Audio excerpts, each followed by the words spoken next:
Perfecto, muchísimas gracias por la invitación y me ha gustado muchísimo también ver los casos tanto de Perú y de Argentina, porque entender un poco la dimensión territorial implica que los límites administrativos muchas veces no son el espacio ideal para entender el fenómeno de la informalidad. Y en ese sentido, la aproximación que ha estado buscando CEPAL, en el caso particular de Chile, para el nivel local, ha sido bastante interesante porque los límites administrativos del nivel subnacional no dan cuenta y claramente, y tal como señala Lucía, implica necesariamente una estrategia de gobernanza multiniveles donde los distintos actores participen. Yo voy a presentar brevemente el tema de los antecedentes y Fidel va a presentar el tema de las recomendaciones de política. Eh, para contar un poco la historia, el tema de la informalidad, tal como lo señalaba Andrés al comienzo de la presentación, hay un sesgo, hay una desigualdad de género y podemos ver en el gráfico que está a la izquierda, que muestra la tasa de informalidad para los últimos 4 años para Chile, vemos que las mujeres tienen una tasa mayor de informalidad que los hombres. También podemos identificar que la informalidad es estacional, particularmente es mayor en el periodo de verano, y el otro elemento es que con la pandemia y el cese de una serie de actividades, la informalidad se redujo, particularmente en lo que nosotros denominamos la primera ola de la pandemia, que se refiere desde marzo hasta septiembre. Y luego la informalidad en promedio, y esto es muy importante de señalar, a nivel nacional, no vuelve a los niveles que estaba anteriormente. Obviamente Chile presenta indicadores bajos respecto al contexto de América Latina, si no mal recuerdo, y me pueden corregir, es del orden del 50%, en Chile es en torno al 29%, pero no obstante ello, cuando uno analiza los promedios a nivel nacional, un poco como lo que estaba planteando Andrés, te puede o puede ser que está omitiendo información importante cuando analiza los sectores y cuando analiza los sectores en los territorios. En ese sentido, hemos construido con Fidel un indicador de intensidad de la informalidad de acuerdo a las ramas que presentan los mayores índices de informalidad. ¿Por qué este índice de intensidad? Un poco como el problema que planteaba Lucía, porque la agricultura en Chile pesa más o menos el 3% del Producto Interno Bruto, por lo tanto tiene una poca participación del punto de vista de los trabajadores. Pero la idea es saber, respecto del nivel nacional, cuál es la participación que tiene el nivel de informalidad en la agricultura, en la construcción, en las actividades de los hogares y en el caso de alojamiento y servicios. Y hemos identificado que estos 4 sectores son los sectores con los mayores niveles de informalidad. Y lo otro que hemos identificado es que en el caso de la construcción, actividades de alojamiento y servicios de comida, los niveles de informalidad post pandemia, o bueno, en general no hemos terminado la pandemia, pero después de la primera de la pandemia aumentaron y se han mantenido constantes, lo cual es bastante preocupante y vendría un poco a contrarrestar lo que está el gráfico de la izquierda en el sentido que la informalidad se redujo y ahí nosotros tenemos que decir, ok, se redujo, pero para algunos sectores en particular. ¿Por qué la informalidad a nivel territorial y por qué esta dimensión que me parece interesante lo que plantea Andrés? Es que básicamente cuando vemos el escenario de como si fuera el espacio homogéneo, lo que vamos a ver es que tenemos distintas regiones, en el caso de Chile, que es el nivel subnacional, con índices diversos de informalidad, donde podemos identificar que el nivel nacional para el periodo analizado era 27,4 y teníamos regiones que alcanzaban el 35%, como en la Araucanía, los ríos, y en Magallanes estamos hablando del 18%. Pero cuando nosotros mezclamos con este concepto del imperativo de protección social y vemos la relación que existe entre la tasa de ocupación informal y pobreza, que es el gráfico que está a la derecha, podemos identificar que las estrategias debiesen variar conforme las características propias de las regiones. Identificamos que el cuadro superior derecho es de alta pobreza y alta informalidad. Obviamente, las estrategias regulares para abordar la informalidad no van a funcionar en sí mismas si no va acompañada de un sistema de protección social, ya que la informalidad está correlacionada con altos niveles de pobreza. La metodología es más o menos consistente, identificamos los mismos elementos que ha señalado Andrés y que también ha señalado Lucía, en el sentido del el rol de la edad, el tema del género, del sexo, si urbano y rural y agricultura. Obviamente acá el signo nos indica si es una relación positiva o es una relación negativa, y todo tiende a ser consistente con la literatura y también con el caso de México, de Perú y de Argentina. Esta es la última parte mía, todavía me queda un minuto y medio, así que puedo desarrollar más bien la idea. Estos son parte de los resultados que nosotros hemos identificado cuando trabajamos con un gráfico que me da quiebres naturales a partir de la descripción de los niveles de informalidad. Podemos identificar, y esto es muy interesante, podemos identificar que la informalidad es alta en determinadas regiones y que sería en la región de Tarapacá y las comunas colindantes, es decir, no solamente la región de Tarapacá, en la región de Coquimbo, que es muy interesante porque está muy vinculado a lo que sucede en Argentina con los niveles de informalidad. Después tenemos la región de Araucanía, como las zonas de altos niveles de informalidad. Luego, al tratar de hacer un análisis de distribución de percentiles, un poco el trabajo que ha hecho Lucía, también nuevamente podemos reforzar que en la parte del altiplano, en la región de Tarapacá, tiene los mayores índices de informalidad, también en la región de Araucanía, que básicamente me refiero al segundo mapa. Y en el caso del tercer mapa, y siguiendo como el hecho de que, ¿cómo era la cita de Tolbert? Todos los elementos están relacionados, pero los que están más cercas unos con otros están más relacionados. Se construyen estas estadísticas espaciales donde tú puedes identificar clústeres de alta y baja propensión a la informalidad. Y lo que vemos reforzado es que podemos identificar dónde hay menor informalidad y está asociado a los sectores de alta productividad, como la minería, los servicios, en los grandes centros poblados, y donde hay un peso importante, que sería en la zona de Magallanes, desde el punto de vista de la administración pública. Mientras que altos niveles de informalidad lo identificamos donde hay comercio, pequeña agricultura, como en la región de Tarapacá y Arica-Parinacota, en la región de Coquimbo y en la región de la Araucanía. Finalmente, como tenemos un sesgo por los datos, nos interesa también saber los niveles de significancia estadística, que sería el último mapa que está a la derecha, y ahí podemos ver dónde estos clústeres de alta y baja propensión tienden a ser localizados. Con estos mapas yo termino mi presentación y le doy la palabra a Fidel. Buenas tardes.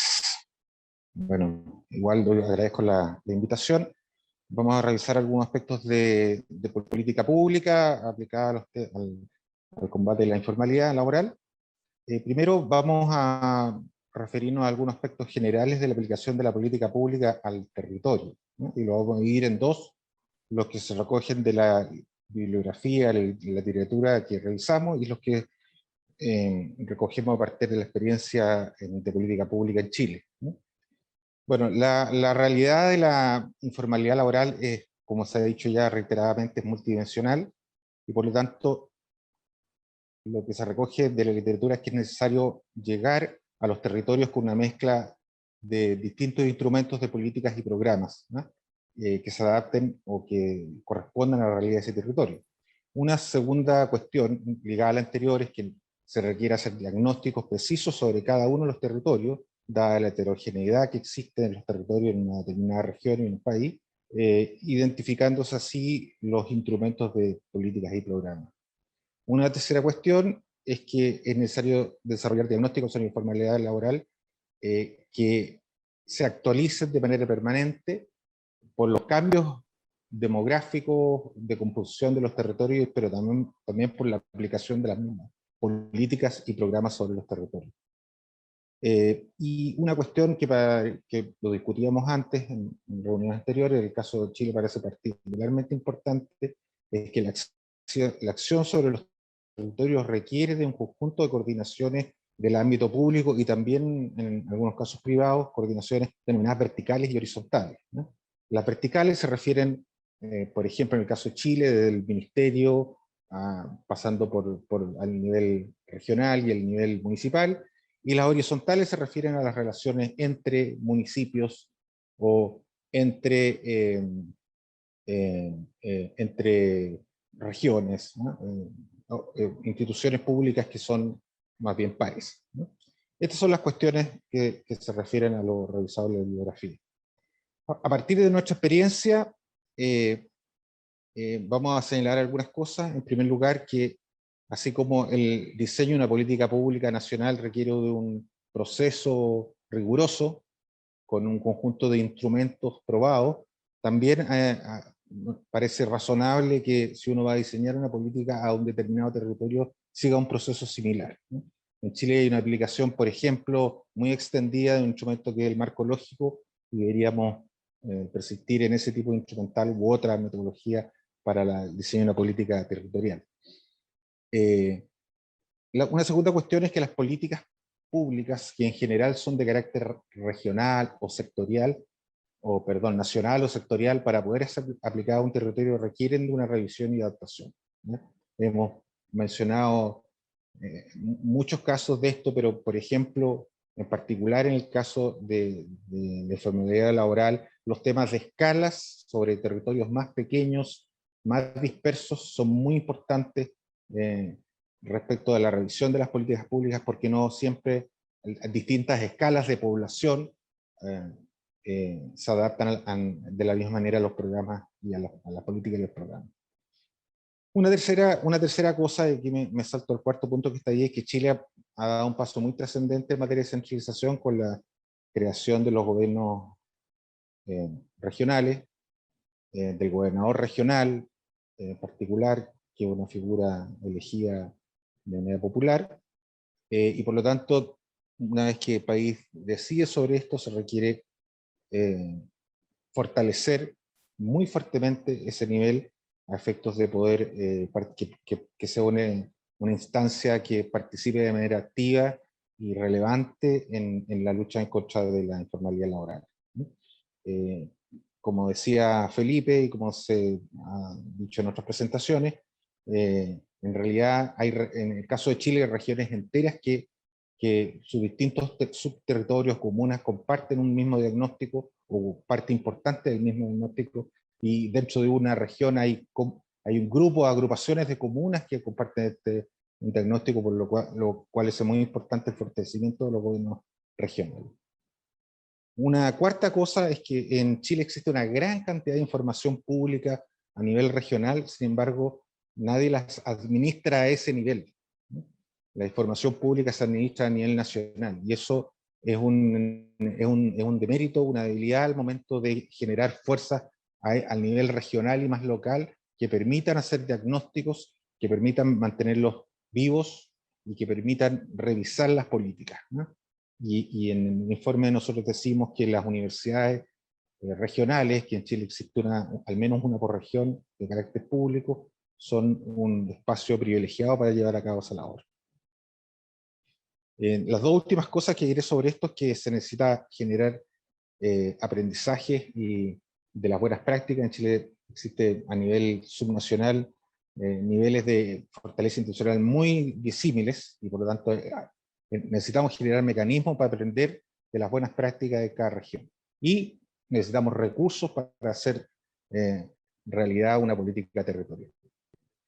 Y después vamos a tocar muy brevemente cuáles son las recomendaciones de política más específicas que estamos entregando. Las he dividido en algunas vinculadas a aspectos micro y otras a determinantes de contexto, de acuerdo al origen o la causalidad de la informalidad en los territorios.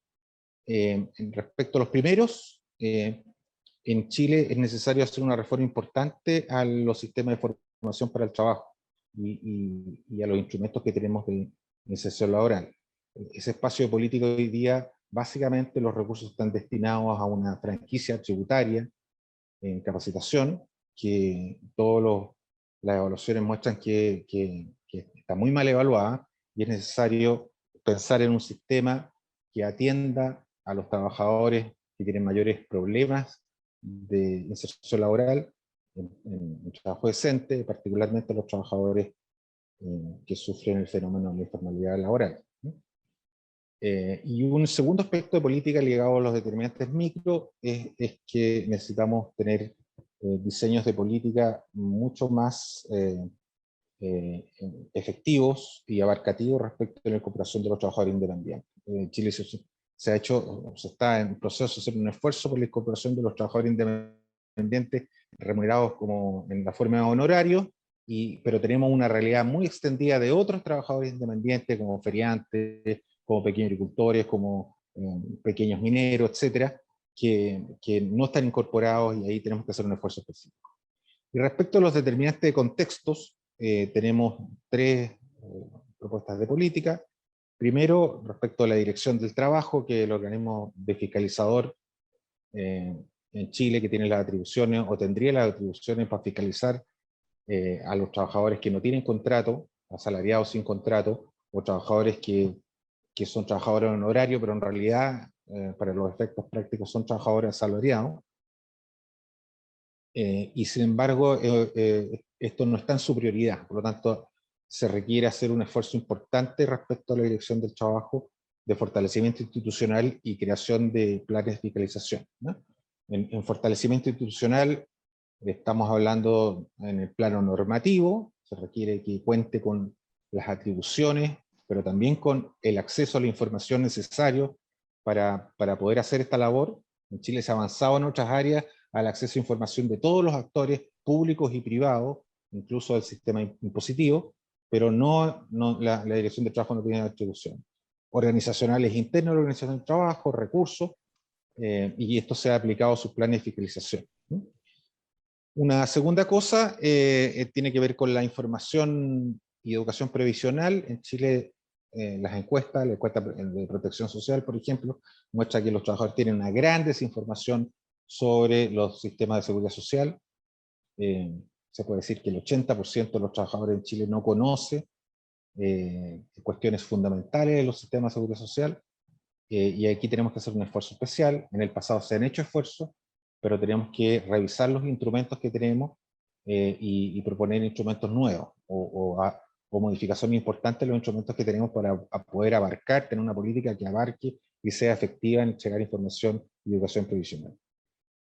Y una tercera propuesta de política en el ámbito de los determinantes de contexto tiene que ver con la simplificación de trámite para las nuevas empresas, en donde en Chile se ha avanzado. En Chile hay un programa que es Empresa en un Día. Para constituir legalmente la empresa se puede hacer en un día, pero no así para poder instalarla en el territorio, ¿no? Por el conjunto de trámites a nivel municipal y con otros organismos públicos, que a veces demoran incluso años en poder solucionarse, ¿no? Necesitamos avanzar en tener una ventanilla que de forma digital permita de manera expedita avanzar en esa dirección.